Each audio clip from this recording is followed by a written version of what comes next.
Praise the lord. హల్లెలూయా.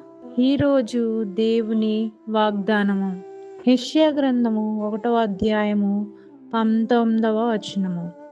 మీరు సమ్మతించిన మాట వినిన ఎడల మీరు భూమి యొక్క మంచి పదార్థములను అనుభవింతురు.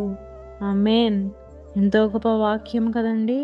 మనం ఎప్పుడైతే దేవుని ఎదుట సమ్మతించి వింటామో మనము భూమి యొక్క మంచి పదార్థములను అనుభవిస్తామని దేవుని వాక్యం తెలియజేస్తుంది. మనం ఆయన మాట వినాలి. ఆయన చెప్పిన మాట ప్రతి ఒక్కటి కూడా మనము విని గ్రహించాలి. ఆయన యందు భయభక్తులు కలిగి నడిచిన వారికి ఆయన భూమి యొక్క మంచి పదార్థములను అనుభవించేలా చేస్తారని వాక్యం ఎంతగానో స్పష్టంగా తెలియజేస్తుంది.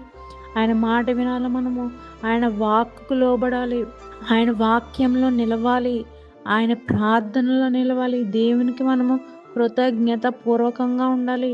మరి మన పితరులు అబ్రహాం, ఇస్సాకు, యాకోబులు, మరి మన పితరులు అనేక మంది ఎటువంటి రీతిగా అయితే మరి దేవుని యొక్క మాటకు సమ్మతించి ఆయన మాటను విని ఎన్నో అద్భుత కార్యములు పొందుకున్నారో అట్టి రీతిగా మనము కూడా మన జీవితాల్లో యవనస్తులేమి, వృద్ధులేమి, బాలులేమి ప్రతి ఒక్కరు కూడా దేవుని మాటకు సమ్మతించాలి.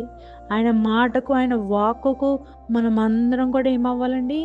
వంగి నమస్కరించి ఆయన మాట వినినప్పుడు భూమి యొక్క మంచి పదార్థములను ఆయన మనకు అనుగ్రహిస్తారంటండి. దేవుడు ఈ వాక్యమును దీవించి ఆశీర్వదించును గాక. ఆమేన్.